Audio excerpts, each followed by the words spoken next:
commencer ce culte par un temps de prière, demander au Seigneur sa grâce, que nous puissions vivre ce temps pleinement dans la communion fraternelle avec l'Esprit de Dieu. Si je pouvais simplement vous demander de vous lever, quand on se lève devant un roi, notre Seigneur est au milieu de nous par son Esprit. Seigneur, c'est dans ta grâce que tu nous as permis ce matin de pouvoir monter dans ta maison. Tu nous as fait cette grâce aussi, Seigneur, que de pouvoir vivre toute cette semaine avec toi, devant toi. Seigneur, merci parce que ta promesse d'être avec nous tous les jours, Seigneur, eh bien, nous voulons la réaliser à chaque instant. Seigneur, merci parce que c'est aussi encore une vérité pour maintenant. Père, je te prie pour mes frères, mes sœurs ici présents, que ta grâce soit sur chacun de nous et que ce temps de culte t'honore, te glorifie. Seigneur, merci pour les chants, merci pour les partages, merci pour le pain, le vin, tout ce qui sera fait et dit ce matin puisse être à la gloire de ton nom. Vraiment, fais-nous du bien et que nous puissions aussi honorer et glorifier ton cœur de Père en Jésus. Amen. Que Dieu soit béni. Allez-y, vous pouvez vous asseoir, on va interpréter quelques chants, mais avant, je voudrais vous faire la lecture d'un psaume, un psaume que... Pardon? Oh, t'es loin de moi quand même. Hein. Non, c'est pour toi, c'est bon pour nettoyer les mains. Bon, on laisse un quart d'heure à Célia pour... Le psaume 133. Alors c'est un psaume que j'avais décidé suite à une lecture de la semaine, et puis je me dis, bon, je vais aussi faire un complément de lecture à la date d'aujourd'hui de ce livre-là, toujours pareil, les psaumes de Jésus. Et puis, quelle n'a pas été ma surprise, c'est que pour aujourd'hui, bah, c'est aussi le psaume 133. Et moi j'ai prévu le psaume 133 pour la scène. Voilà. Bon, ben, je pense que là, le Seigneur a quelque chose à nous dire. Je pense que c'est incontournable. Et surtout que le principal sujet, c'est l'unité. L'unité des chrétiens, mais aussi, on va dire en vision, l'unité, cette préparation de l'unité quand nous serons avec Dieu.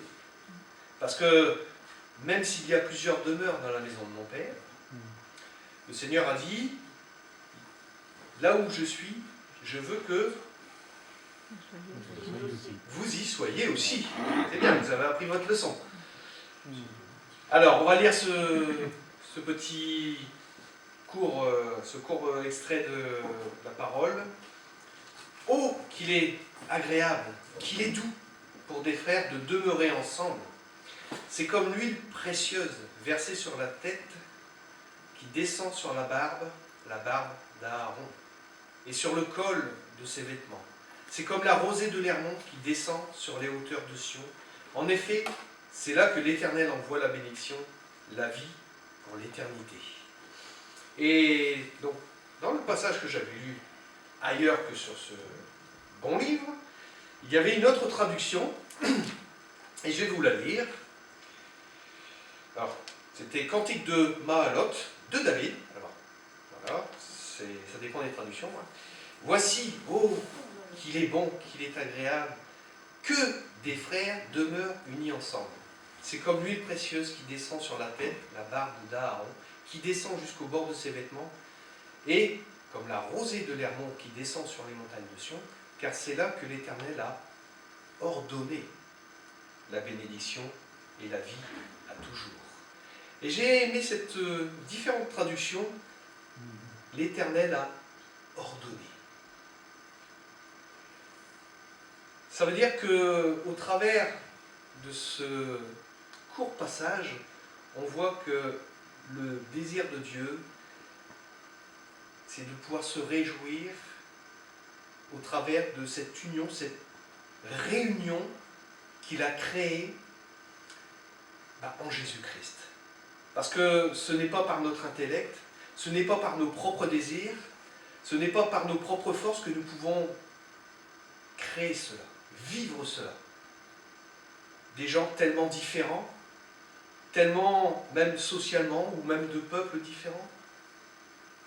Mais ce n'est que par l'Esprit de Christ qu'il y a une possibilité de vivre cette union. Alors, pour chacun de nous ce matin, eh bien, j'espère que nous voulons toujours rester unis de cœur les uns avec les autres. C'est vrai qu'on a une forme de séparation à cause de cette distanciation sociale, mais le Seigneur est celui qui nous rassemble de cœur et d'esprit. Amen. Alors on va interpréter le premier chœur, ce chant que j'ai choisi, Jésus est tout pour moi. Voilà. La force de ma vie. Deux, trois notes de musique.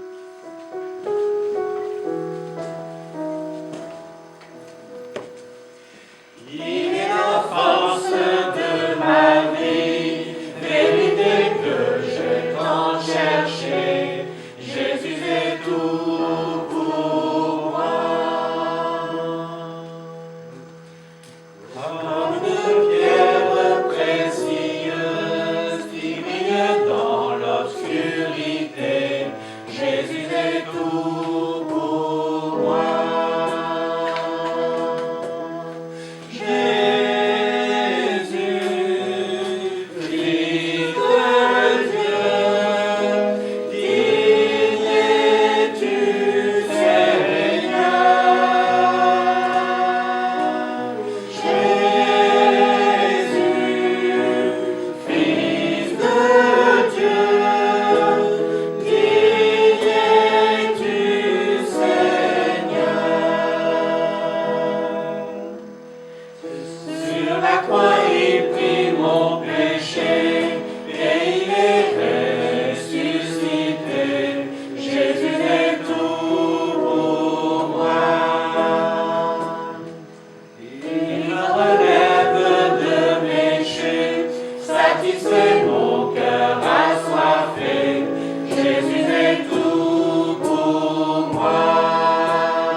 Alors, pour faire suite à ce psaume, le petit partage qui sera quand même assez court, il nous est dit quel bonheur que celui d'appartenir à une famille.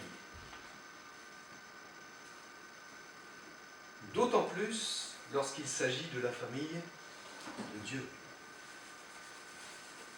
Qu'avons-nous fait pour mériter cette faveur si excellente?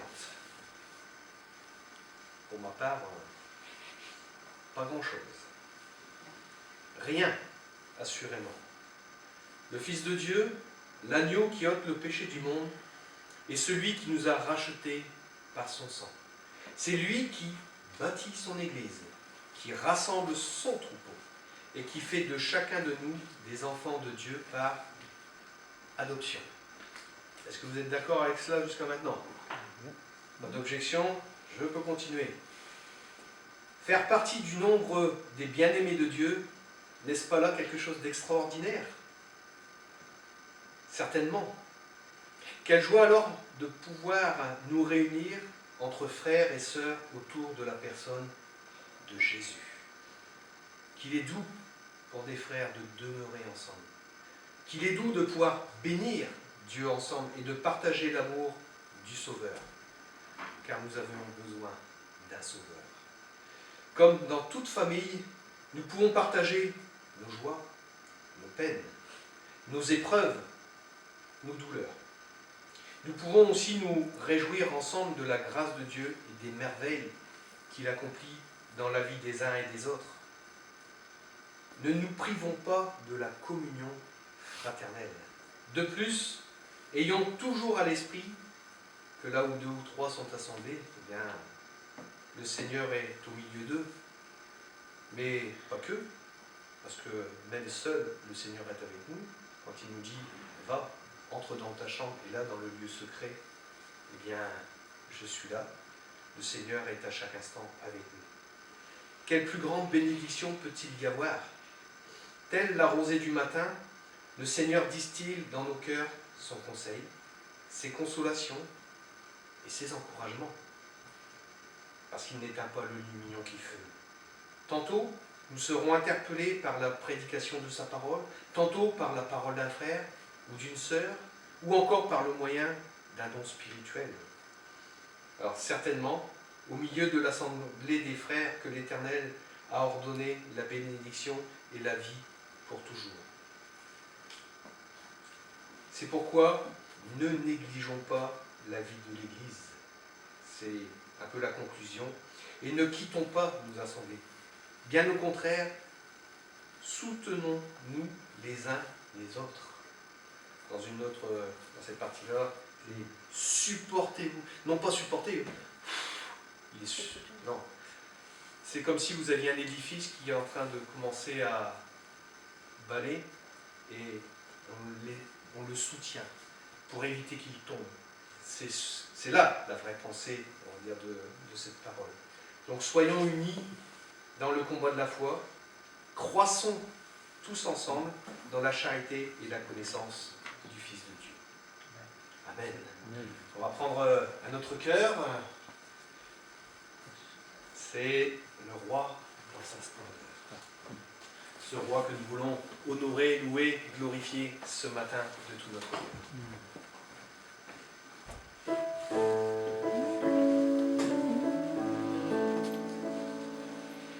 Le roi dans sa splendeur, vêtu de majesté, la terre se réjouit, la terre se réjouit. Il est roi des états, la nuit essaie le fruit, au son de sa voix, au son de sa voix.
proclamer la grandeur de ce Dieu que l'œil humain, quelque part, ne voit pas, mais il voit, on va dire, sa création, il voit bien aussi les fruits de sa parole, par la puissance de sa parole, comme nous le dit sa parole, bien sûr, il soutient toutes choses.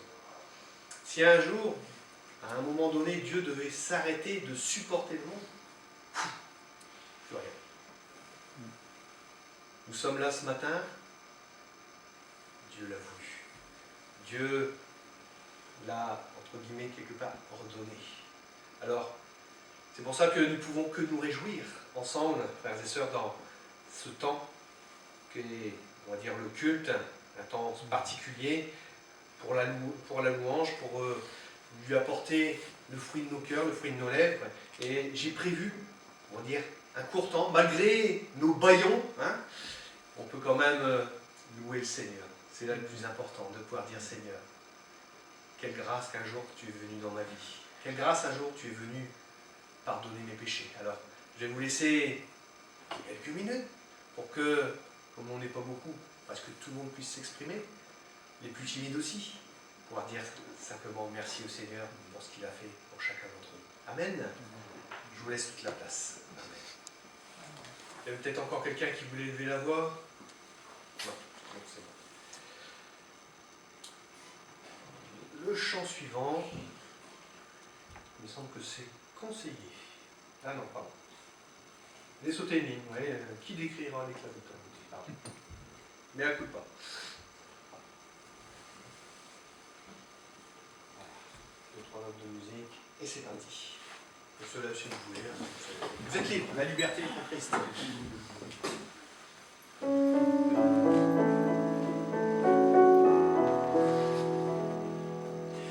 Qui décrira l'éclat de ta beauté, trop belle pour nos mots. La raison ne peut la comprendre, les yeux ne peuvent la sonder, qui pourrait mesurer la grandeur de ta sagesse et de ton amour. Qui décrira l'éclat de ta beauté, majesté, tu règnes aux cieux. Devant toi, je me tiens ébloui. Devant toi, je me tiens ébloui. Dieu très saint, le roi, ta majesté, je me tiens ébloui. Une fois, parce qu'on va encore chanter à notre cœur et le temps passe très vite. Conseiller merveilleux, Dieu plein de puissance, Père pour l'éternité, Prince de la paix. Tout cela, ce sont des noms de Jésus. Aujourd'hui, le Christ est né. Donc c'est un peu pour préparer cette fête que l'on va bientôt, on va dire, passer ensemble. Un fils nous est donné, lumière de l'espérance. On avait plein d'espoir dans notre vie, Christ est venu. Amen. Nous avions besoin d'un sauveur. Jésus est né, Jésus est mort, mais il est ressuscité. Amen. On le chante.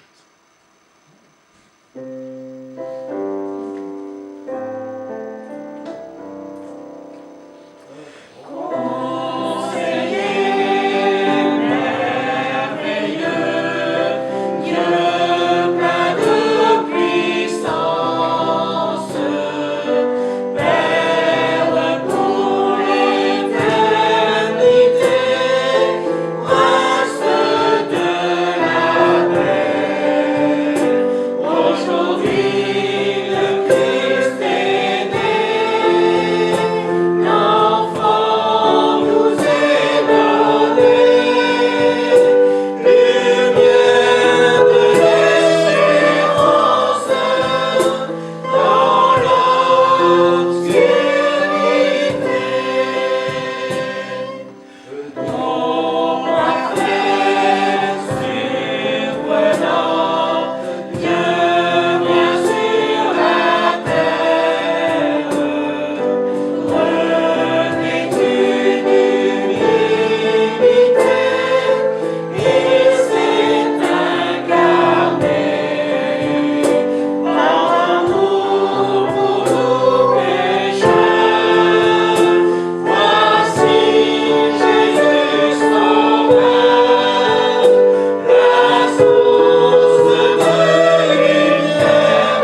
du vin.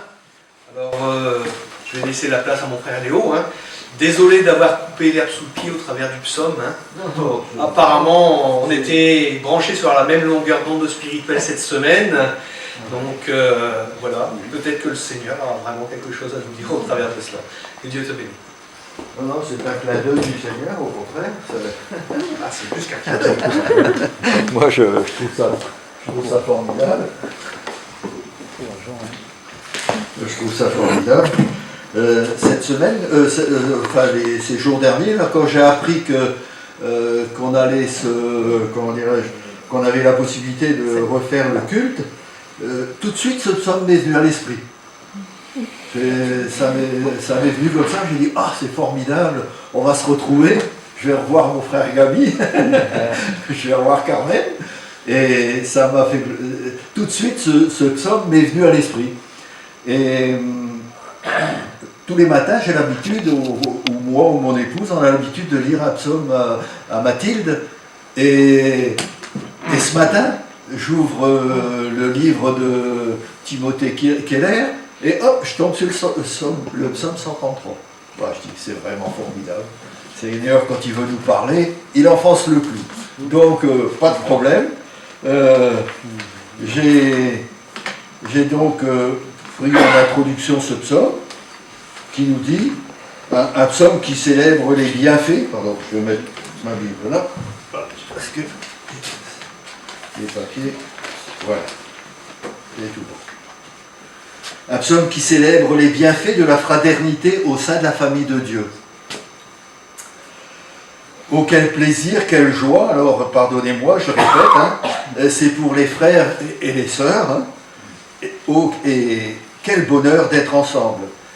C'est comme une huile parfumée, répandue sur la tête. C'est là que l'Éternel accorde, il envoie sa bénédiction, et la vie pour toujours, pour l'éternité. Bon, je l'ai fait un peu plus court.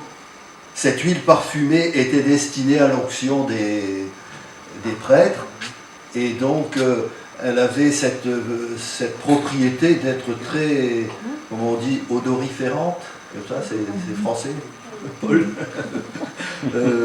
Et donc elle répandait une odeur dans l'environnement. Et cette semaine, je pensais aussi à ce que nous avons fait pendant l'étude biblique. Dans le Deutéronome, il nous est rappelé que nous sommes des adorateurs, que le peuple et par là même nous-mêmes, il rappelle, le livre du Deutéronome rappelle au peuple et en même temps à nous-mêmes que nous sommes des adorateurs et que nous avons une mission dans le monde. Et justement, cette odeur, ce parfum qui se répand, je pense que c'est une image de ce que nous devons, en quelque sorte, transmettre à ceux qui nous entourent, qui nous voient vivre, qui sont là dans notre environnement. C'est répandre la bonne odeur de Jésus-Christ. Son nom est comme un parfum, nous dit le Cantique des Cantiques. Donc voilà. La scène nous révèle la grâce insoupçonnée de l'amour de Dieu. Éphésiens 3 nous dit et nous décrit l'immensité de l'amour de Dieu. Combien l'amour du Christ est large, long, élevé et profond. C'est-à-dire une dimension, quelque chose que nous ne pouvons pas, en quelque sorte, mesurer, quoi. Un amour insoupçonnable. Large, long, profond, élevé. Ce rituel met Christ à l'honneur, son amour, son sacrifice et la croix. Pour nous. C'est pour cela que nous célébrons ce moment. Luc 22, du verset 15 à 19, nous rapporte « Jésus se mit à table et les 12 apôtres avec lui. Il leur dit « J'ai fortement désiré manger cette Pâque avec vous, avant que je souffre. » Puis, ayant pris un pain, ayant rendu grâce, il le rompit et leur donna en disant ceci. « Et mon corps, qui est donné pour vous, faites ceci en mémoire de moi. »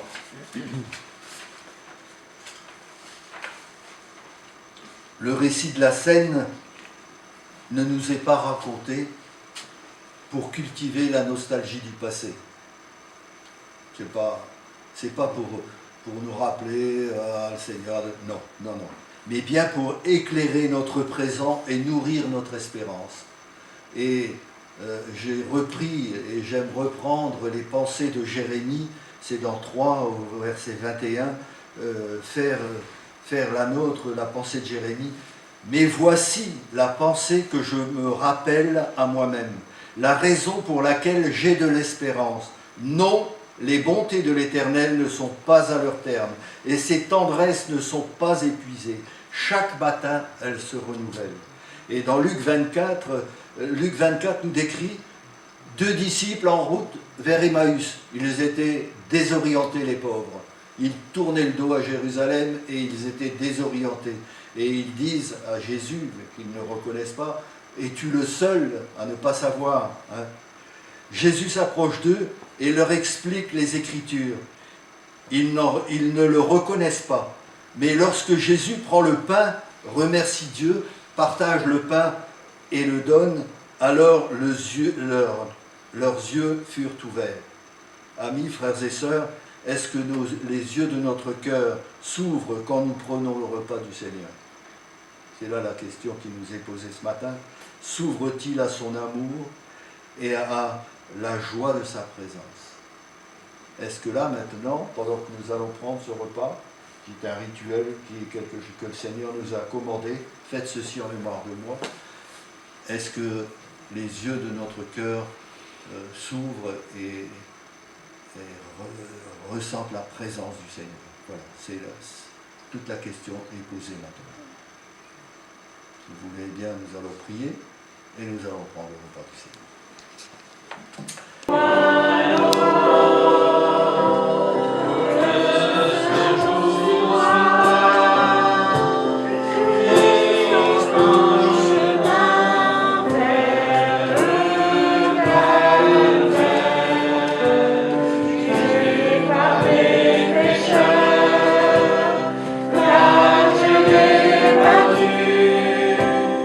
Loué sur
Voilà. Je laisse toute la place à mon frère pour le partage sur la voie.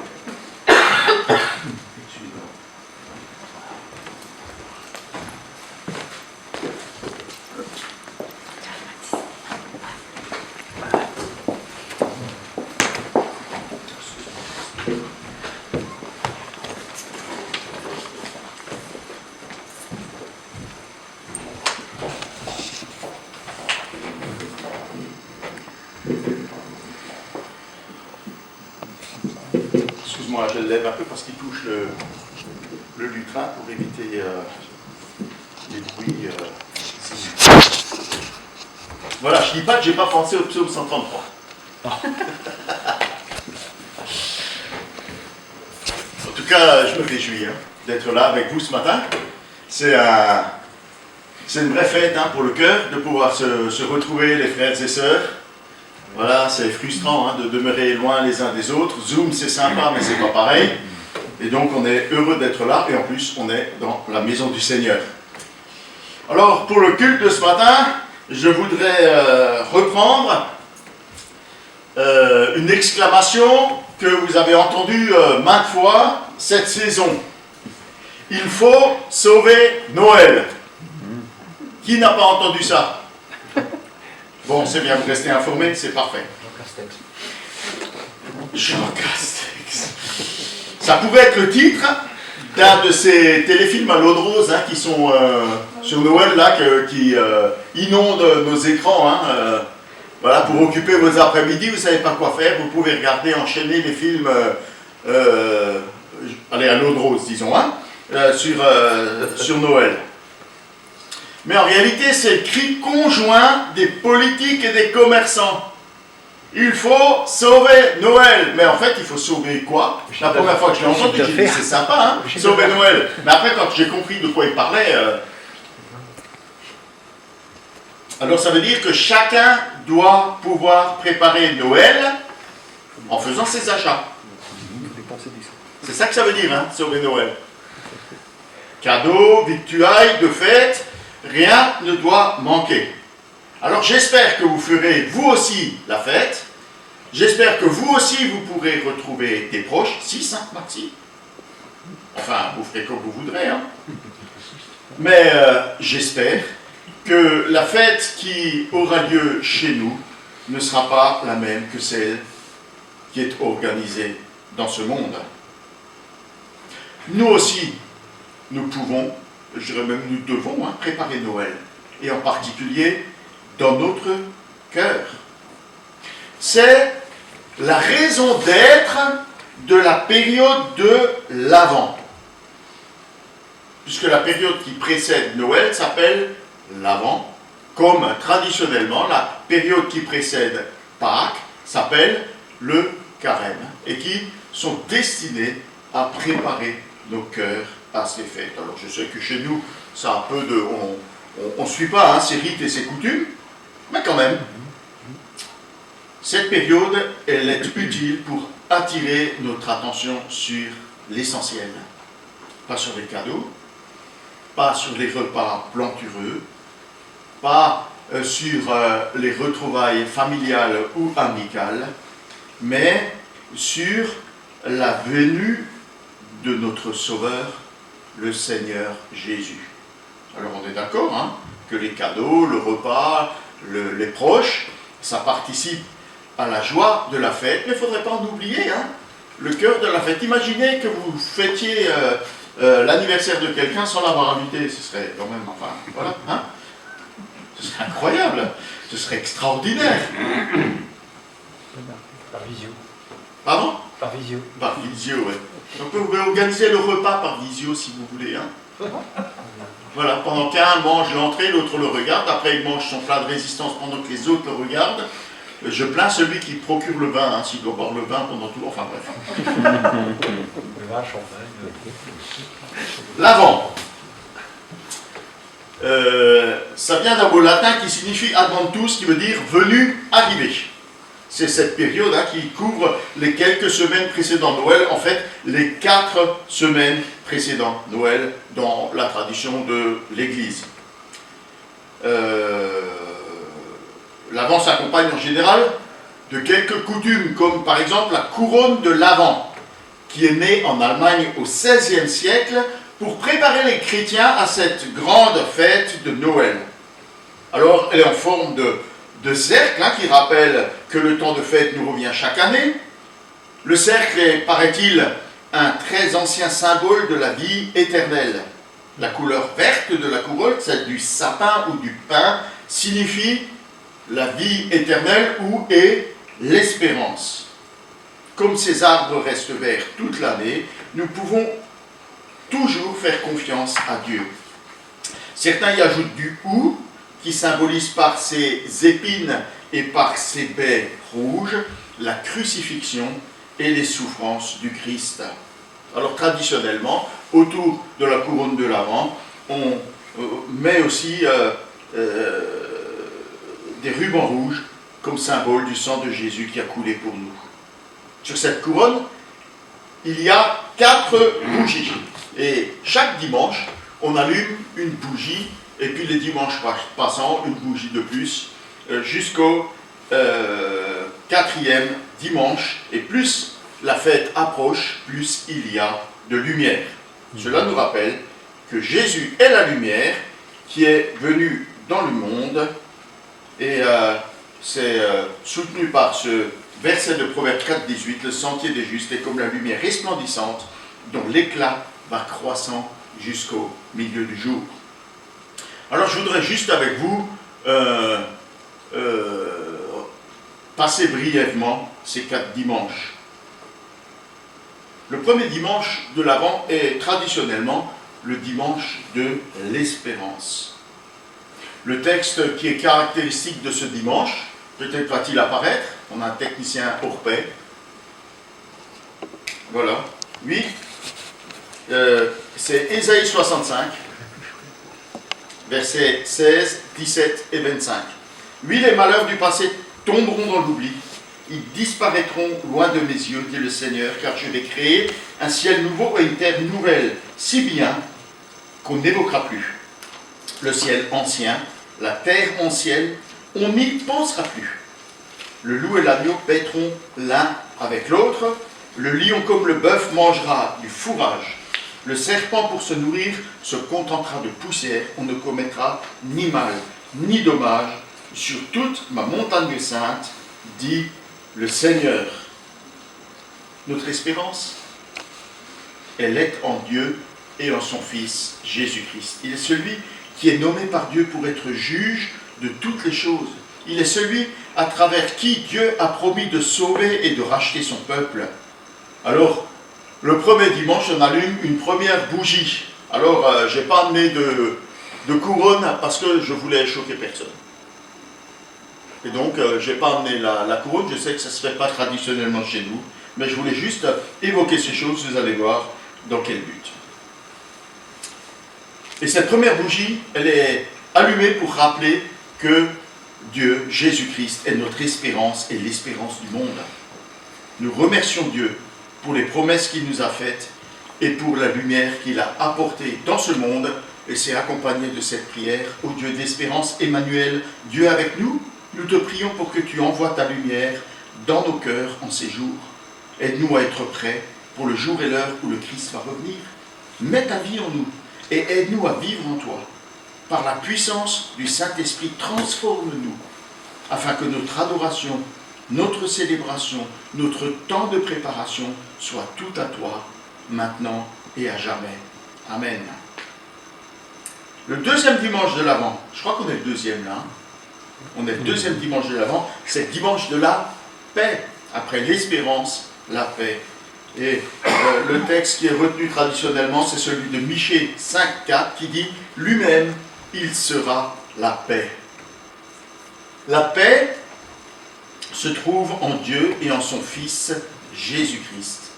Jean-Baptiste et tous les prophètes nous rappellent que pour recevoir la paix, nous devons être préparés pour lui. Alors, la seconde bougie est allumée pour rappeler que le Christ est le prince de la paix, celui qui a été promis dès le commencement du monde. Nous remercions Dieu pour l'espoir et pour la paix qu'il nous donne. Et c'est accompagné de cette prière, ô Dieu de paix, Emmanuel, Dieu avec nous, nous te prions pour que tu envoies ta lumière dans nos cœurs en ces jours. Aide-nous à être prêts pour le jour et l'heure où le Christ va revenir. Travaille nos cœurs en ces temps et aide-nous à nous préparer pour la paix qu'il apporte, la paix en nous, qui nous dit que nous sommes unis avec toi, et la paix dans ce monde qui viendra quand le Christ reviendra pour juger le monde.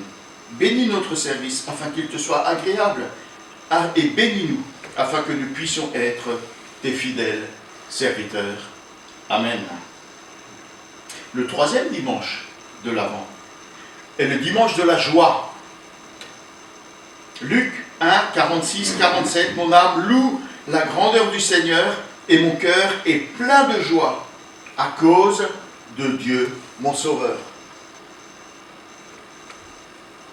Notre joie se trouve en Dieu et en son Fils Jésus-Christ. Pareil à la paix, la joie, c'est un don de Dieu. Elle nous remplit quand nous nous souvenons de ce que Dieu a fait pour nous et de ce qu'il a promis de faire encore. Alors la bougie est allumée pour rappeler que le Christ est venu et qu'il reviendra, pour que tous les peuples puissent avoir une vie riche et abondante. Nous remercions Dieu pour l'espoir et pour la paix qu'il donne et pour la joie qu'il verse en nos cœurs. C'est accompagner cette prière, ô Dieu de joie, Emmanuel, Dieu avec nous. Nous te prions pour que tu envoies ta lumière dans nos cœurs en ces jours. Aide-nous à être prêts pour le jour et l'heure où le Christ va revenir. Donne à notre cœur et à notre esprit de voir les choses que tu as accomplies et que tu as promis d'accomplir afin que nous puissions être dans la joie que tu as promis. Pendant que nous te servons, donne-nous la force de toujours faire ta volonté et de te bénir pour le monde que tu as fait. Amen. Et enfin, le quatrième dimanche de l'Avent, donc celui qui précède immédiatement le jour de Noël, est le dimanche de l'amour. L'amour est patient. L'amour est bon. L'amour n'est pas envieux. L'amour ne se vante pas, il n'est pas orgueilleux. L'amour ne fait rien de honteux, il n'est pas égoïste. Il ne s'irrite pas, il n'éprouve pas de rancune. L'amour ne se réjouit pas du mal, mais il se réjouit de la vérité. L'amour permet de tout supporter. Il nous fait garder en toutes circonstances la foi, l'espérance et la patience. Maintenant, ces trois choses demeurent, la foi, l'espérance et l'amour. Mais la plus grande des trois, c'est l'amour. Jésus-Christ nous révèle l'amour parfait du Père. Il est l'amour parfait de Dieu devenu être humain. Ceux qui croient en lui et qui vivent en lui vivent dans l'amour. L'amour transforme et rend parfaite toute chose. L'amour ne finit jamais. La quatrième bougie est allumée pour rappeler que Dieu est amour.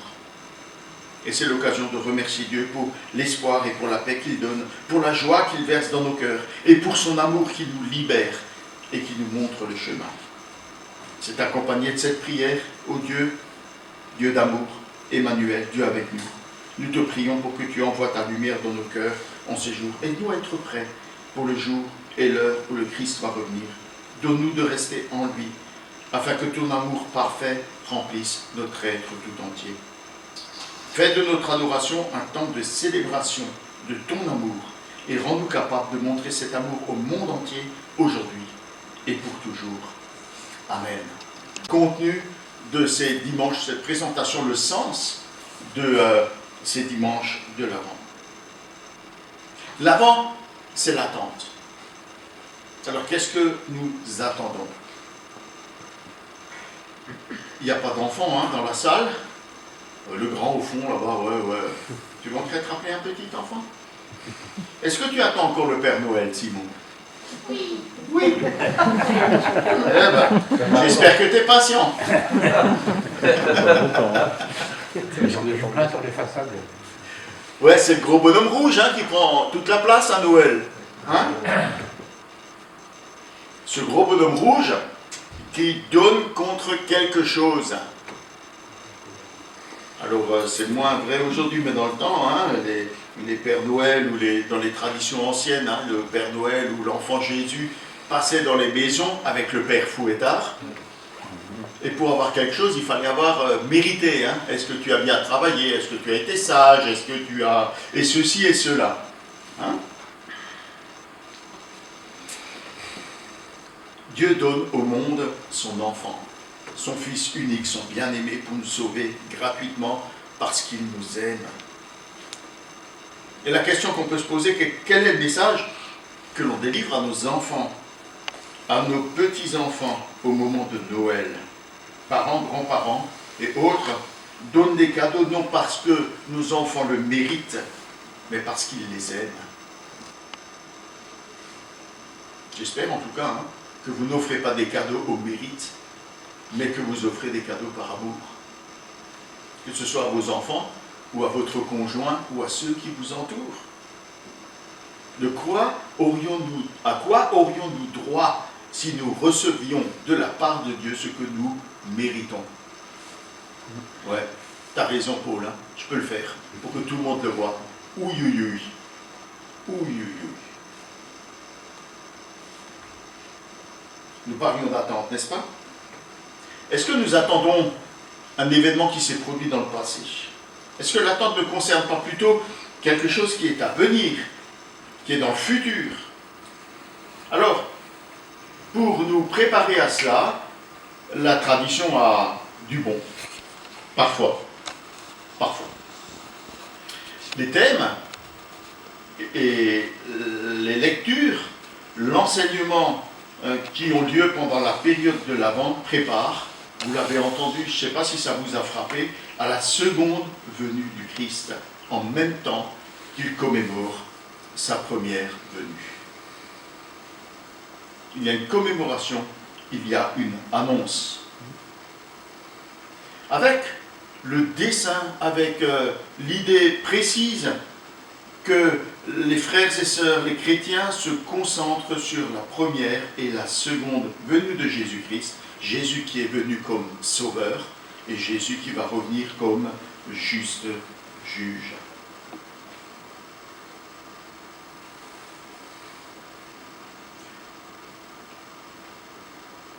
Pour nous, c'est pareil. Nous pensons aussi à ce retour de Jésus-Christ. Nous voulons nous concentrer sur ce retour. Et donc, cette période de l'Avent n'est pas seulement une période de préparation de Noël, d'une fête, mais aussi et surtout notre affirmation que nous attendons le retour de Jésus-Christ. La question est de savoir comment nous pouvons l'attendre. Le monde n'attend rien, si ce n'est un moment de fête, un moment de joie, un moment de retrouvailles, un moment de cadeau, où chacun sera joyeux ou déçu du cadeau qu'il va recevoir. Et vous allez constater qu'il y aura autant de mouvements dans les magasins après Noël qu'il y en a eu avant. Parce que de plus en plus de personnes vont échanger leurs cadeaux après Noël. Déception. C'était pas ce que j'attendais, c'était pas ce que j'espérais. C'est pas assez bien, c'est pas assez beau, ou je l'ai déjà en double ou en triple. Hein. Ça peut arriver. Jésus nous encourage à faire briller notre lumière parmi les hommes. Il nous dit, vous êtes la lumière du monde. Une ville située sur une montagne ne peut être cachée. On n'allume pas une lampe pour la mettre sous le boisseau, mais on la met sur le chandelier et elle éclaire tous ceux qui sont dans la maison. Que votre lumière luise devant les hommes, afin qu'ils voient vos bonnes œuvres, et qu'ils glorifient votre Père qui est dans les cieux. Dans les ténèbres de ce monde, Léo le disait tout à l'heure, avec la grâce que nous avons reçue, nous avons aussi reçu une responsabilité, une mission, qui est de faire connaître l'œuvre de Jésus-Christ. Nous sommes de ceux qui veillent, et dans l'attente du retour de Jésus-Christ, nous sommes comme cette sentinelle qui est décrite dans Ésaïe 21. Sentinelle, qu'en est-il de la nuit? La sentinelle répond, le matin vient et la nuit aussi.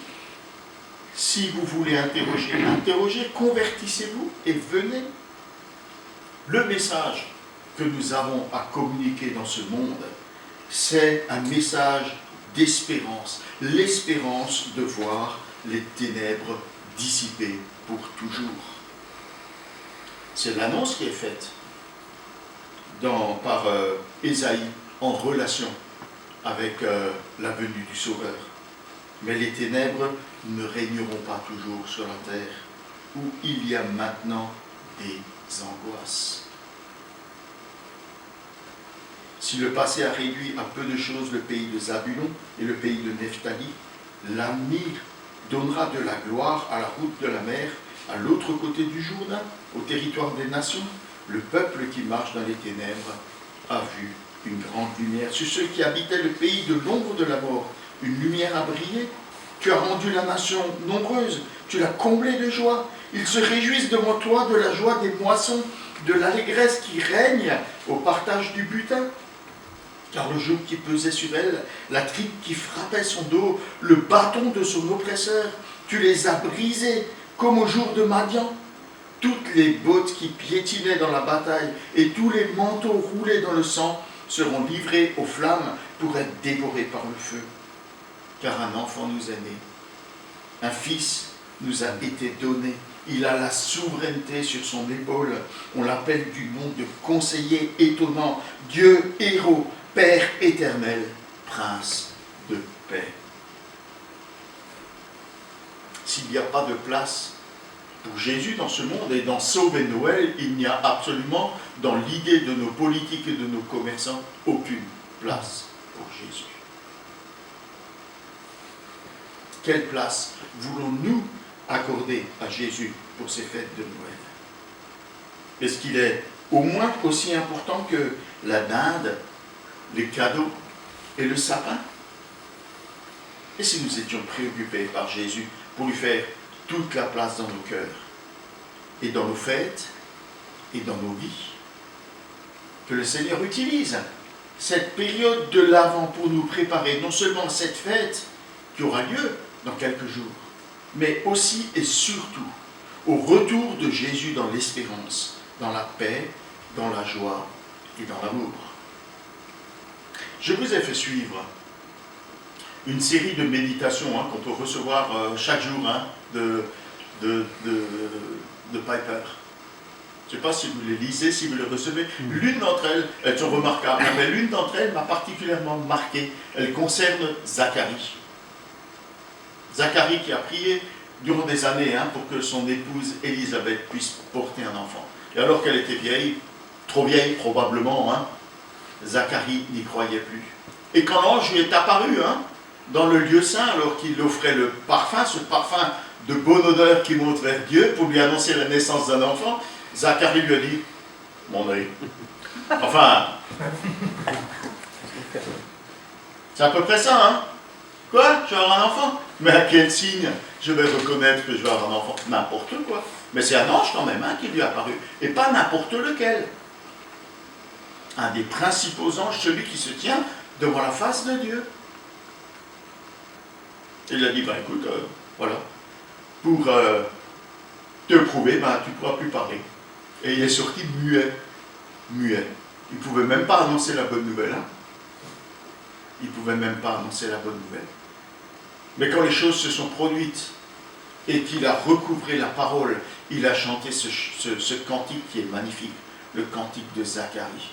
Et Piper fait remarquer que dans ce cantique, d'incrédule qu'il était quand l'ange l'a rencontré, Zacharie, par l'accomplissement de la promesse de la grossesse d'Élisabeth, il a trouvé une foi inébranlable. Et quand ces choses s'accomplissent, Zacharie les comprend, les voit comme déjà totalement réalisées. Lisez son cantique et vous verrez que dans son cantique, tout est déjà pleinement réalisé. Lui, il voit déjà non pas la naissance de Jean-Baptiste, non pas seulement la naissance de Jésus, mais la réalisation complète des promesses de salut de Dieu. Nous vivons éclairés de la première venue de Jésus. Dieu a accompli fidèlement cette première promesse. Nous y avons cru et nous y avons goûté par la foi. Par cette même foi, nous pouvons être pleinement convaincus que Jésus va revenir, établir sa victoire et son royaume éternel de gloire. Comme Zacharie, nous pouvons vivre dès à présent en nous projetant dans cet avenir.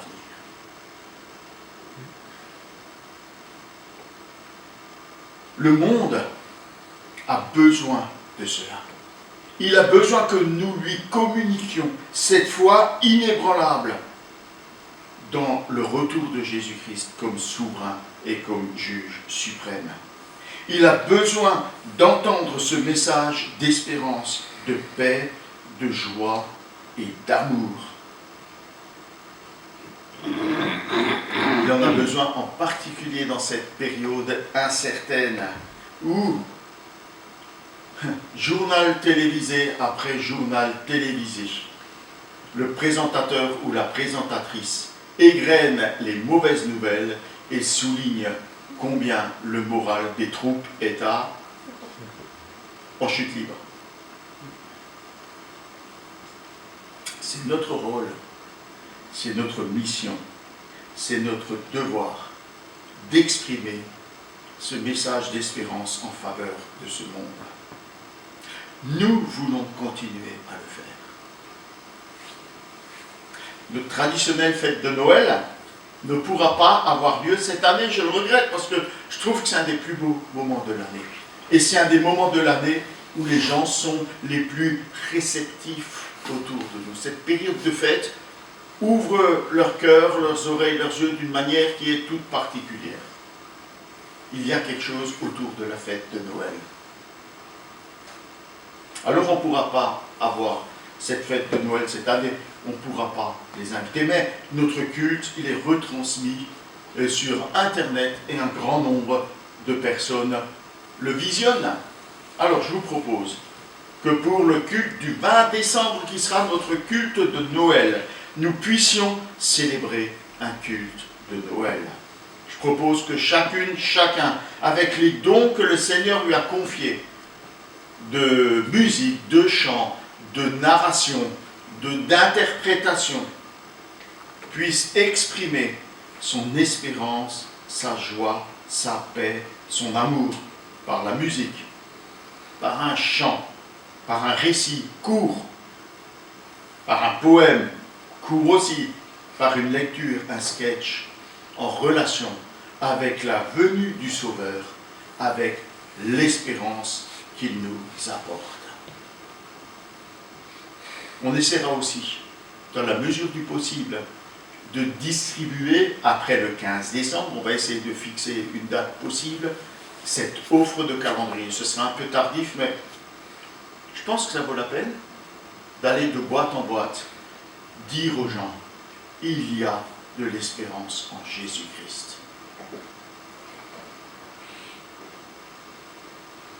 Les ténèbres ne régneront pas toujours sur la terre. Prions que la lumière se lève dans un grand nombre de cœurs et participons à faire voir, à faire resplendir, à faire connaître cette lumière partout, tout autour de nous. Alors dans cette période de l'Avent, recentrons-nous sur l'important, sur l'essentiel.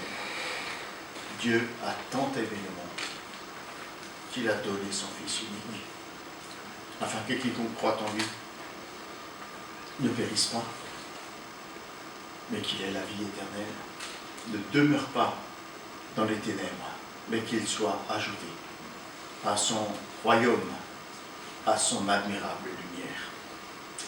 Je vais demander à Denis de choisir un chant de Noël pour conclure cette prédication. On va l'entonner ensemble. Merci. Je ne sais pas si l'année dernière on avait chanté ça aussi. Je crois pas. Ah bon? Il y a 2 ou 3 ans. Il y a 2 ou 3 ans. Ouais, c'est pour ça que j'avais eu du mal à me le remémorer, mais ça va revenir. Vous allez me supporter. M'étayer. Voilà, on se lève.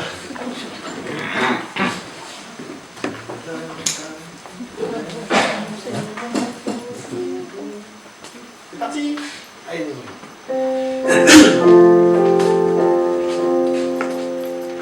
Sur la paille fraîche,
Il n'y a pas beaucoup d'annonces pour cette semaine.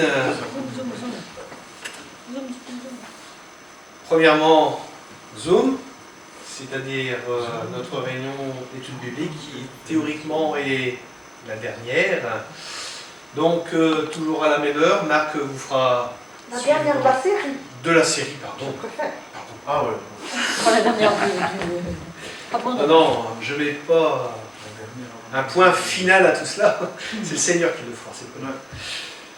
Voilà, donc pour cette série, donc jeudi. Ensuite, culte dimanche prochain où il y aura un partage, on va dire, par rapport à ce qui a été dit sur Josué. Donc Josué, digne successeur de Moïse.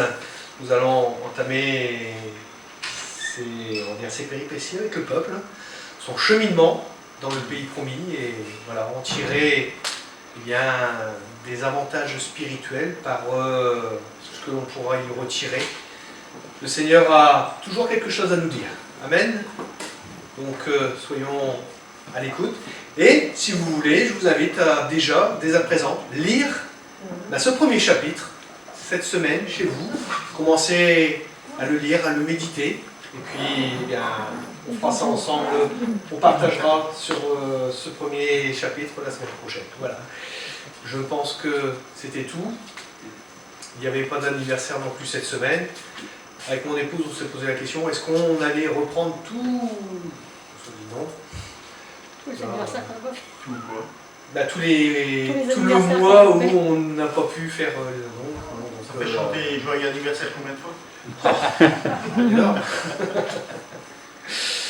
Voilà, donc nous allons pouvoir nous séparer devant le Seigneur. On va se lever, donc n'oublions pas, la sortie se trouve à gauche.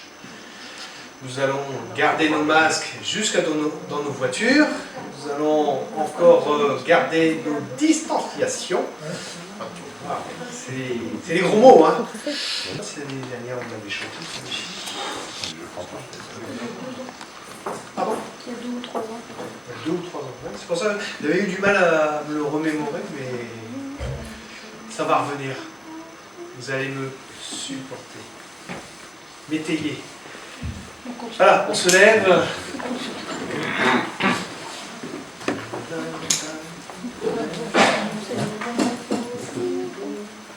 C'est parti. Allez,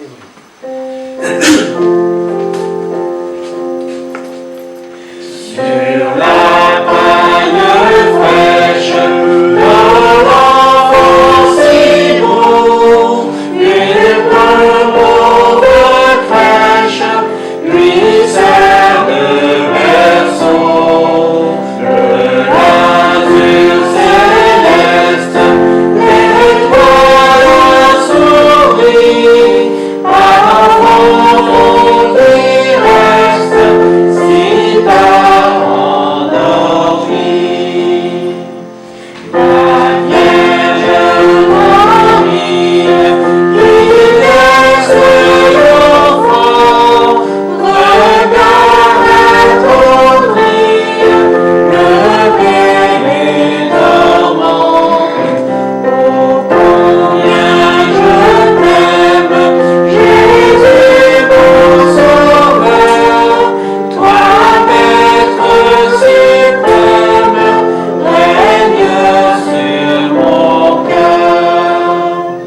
Tu vins sur la terre, un amour pour moi, et qui fut mon frère, jusque sur la croix. Pour toi, ma lumière, chante mon amour, que dans ta lumière, je vive toujours. Voilà, notre culte se termine. Il n'y a pas beaucoup d'annonces pour cette semaine. Premièrement, Zoom, c'est-à-dire notre réunion d'études bibliques qui théoriquement est la dernière. Donc, toujours à la même heure, Marc vous fera La dernière de la série, de la série, pardon. je préfère. Ah ouais. Pas la dernière Ah bon, Non, non, je ne mets pas un point final à tout cela. C'est le Seigneur qui le fera, c'est pas nous.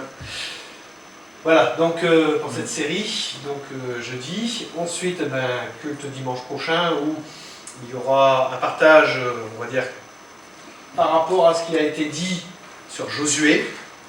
Donc Josué, digne successeur de Moïse. Nous allons entamer ses péripéties avec le peuple, son cheminement dans le pays promis, et voilà, en tirer des avantages spirituels par ce que l'on pourra y retirer. Le Seigneur a toujours quelque chose à nous dire. Amen. Donc soyons à l'écoute. Et si vous voulez, je vous invite à déjà, dès à présent, lire ce premier chapitre cette semaine chez vous. Commencez à le lire, à le méditer. Et puis, on fera ça ensemble. On partagera sur ce premier chapitre la semaine prochaine. Voilà.